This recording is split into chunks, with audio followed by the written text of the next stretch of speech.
പ്രിയമുള്ളവരെ, നമുക്ക് ഇന്നത്തെ വചന ശുശ്രൂഷയും അനുദിന വിശുദ്ധരെയും കുറിച്ച് അറിയാം. ഇന്നത്തെ വചനം വിശുദ്ധ യോഹന്നാൻ എഴുതിയ സുവിശേഷം അധ്യായം 21, 1 മുതൽ 14 വരെ വാക്യങ്ങൾ. ഇതിനുശേഷം യേശു തിബേരിയാസ് കടൽ തീരത്ത് വെച്ച് ശിഷ്യന്മാർക്ക് വീണ്ടും തന്നെ വെളിപ്പെടുത്തി. അവൻ വെളിപ്പെടുത്തിയത് ഇപ്രകാരമാണ്: ശിമയോൻ പത്രോസ്, ദിദിമോസ് എന്ന് വിളിക്കപ്പെടുന്ന തോമസ്, ഗലീലിയയിലെ കാനായിൽ നിന്നുള്ള നഥാനയേൽ, സബദിയുടെ പുത്രന്മാർ എന്നിവരും വേറെ 2 ശിഷ്യന്മാരും ഒരുമിച്ചിരിക്കുകയായിരുന്നു.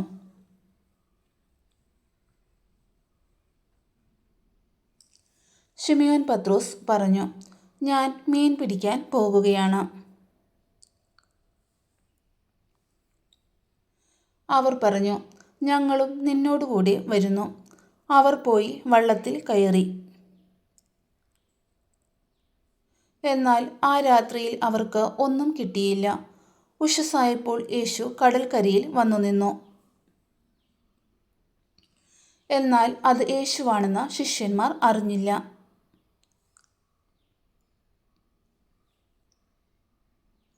യേശു അവരോട് ചോദിച്ചു: കുഞ്ഞുങ്ങളെ, നിങ്ങളുടെ അടുക്കൽ മീൻ വല്ലതുമുണ്ടോ? ഇല്ല എന്ന് അവർ ഉത്തരം പറഞ്ഞു. അവൻ പറഞ്ഞു: വള്ളത്തിൻ്റെ വലതുവശത്ത് വലയിടുക, അപ്പോൾ നിങ്ങൾക്ക് കിട്ടും. അവർ വലയിട്ടു. അപ്പോൾ വലയിലകപ്പെട്ട മത്സ്യത്തിൻ്റെ ആധിക്യം നിമിത്തം അത് വലിച്ചു കയറ്റാൻ അവർക്ക് കഴിഞ്ഞില്ല. യേശു സ്നേഹിച്ചിരുന്ന ആ ശിഷ്യൻ പത്രോസിനോട് പറഞ്ഞു: അത് കർത്താവാണ്. അത് കർത്താവാണെന്ന് കേട്ടപ്പോൾ ശിമയോൻ പത്രോസ് താൻ നഗ്നനായിരുന്നത് കൊണ്ട് പുറങ്കുപ്പായം എടുത്ത് ധരിച്ച് കടലിലേക്ക് ചാടി. എന്നാൽ മറ്റു ശിഷ്യന്മാർ മീൻ നിറഞ്ഞ വലയും വലിച്ചുകൊണ്ട് വള്ളത്തിൽ തന്നെ വന്നു. അവർ കരയിൽ നിന്ന് ഏകദേശം 200 മുഴത്തിലധികം അകലെ അല്ലായിരുന്നു. കരക്കിറങ്ങിയപ്പോൾ തീ കൂട്ടിയിരിക്കുന്നതും അതിൽ മീൻ വെച്ചിരിക്കുന്നതും അപ്പവും അവർ കണ്ടു. യേശു പറഞ്ഞു: നിങ്ങളിപ്പോൾ പിടിച്ച മത്സ്യത്തിൽ കുറെ കൊണ്ടുവരുവിൻ.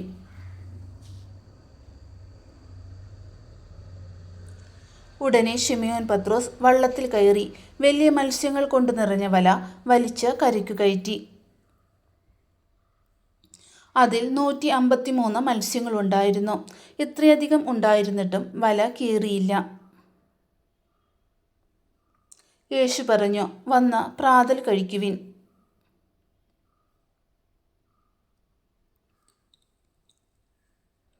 ശിഷ്യന്മാരിലാരും അവനോട് നീ ആരാണ് എന്ന് ചോദിക്കാൻ മുതിർന്നില്ല. അത് കർത്താവാണെന്ന് അവർ അറിഞ്ഞിരുന്നു.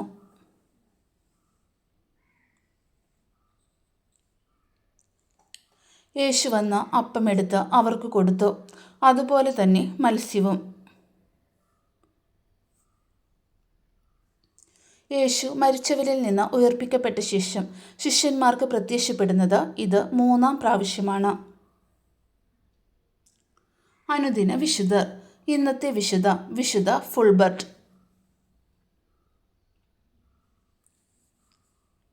വിശുദ്ധ ഫുൾബർട്ട് ഫ്രാൻസിലെ ഷാർട്ര് നഗരത്തിലെ ബിഷപ്പായിരുന്നു.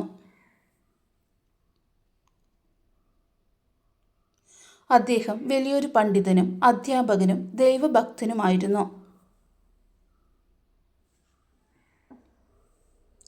പ്രത്യേകിച്ച് ദൈവശാസ്ത്ര പഠനത്തിലും വിദ്യാഭ്യാസ രംഗത്തും വലിയ സംഭാവനകൾ നൽകി. അദ്ദേഹത്തിന് ഷാർട്ര് കത്തീഡ്രലുമായി ബന്ധപ്പെട്ട സ്കൂളിനെ ഒരു പ്രധാന പഠന കേന്ദ്രമായി വളർത്തി. നിരവധി വിദ്യാർത്ഥികൾ അദ്ദേഹത്തിൻ്റെ കീഴിൽ പഠിച്ച് പിന്നീട് വലിയ പണ്ഡിതന്മാരായി മാറി. അദ്ദേഹത്തിൻ്റെ ജീവിതവും പ്രവർത്തനവും തന്നെ ഒരു ആത്മീയ അത്ഭുതം എന്നാണ് സഭ കാണുന്നത്. അദ്ദേഹത്തിൻ്റെ പറയപ്പെടുന്ന അത്ഭുത സ്വഭാവങ്ങൾ.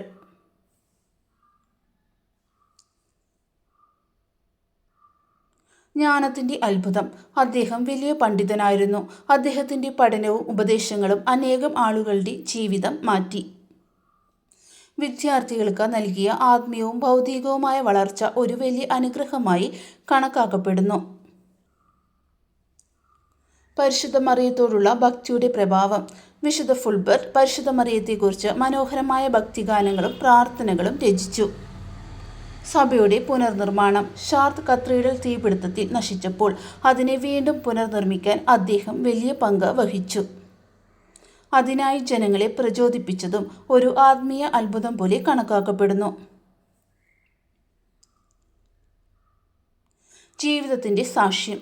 അദ്ദേഹത്തിൻ്റെ വിനയവും വിശുദ്ധ ജീവിതവും കണ്ട് അനേകർ ദൈവത്തോട് അടുപ്പമായി. വിശുദ്ധ ഫുൾബർട്ട് നമ്മെ പഠിപ്പിക്കുന്നത്.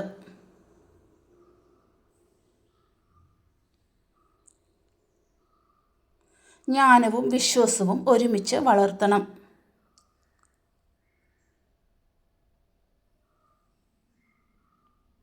ദൈവസ്നേഹത്തിൽ നമുക്ക് ലഭിച്ച കഴിവുകൾ ഉപയോഗിക്കണം.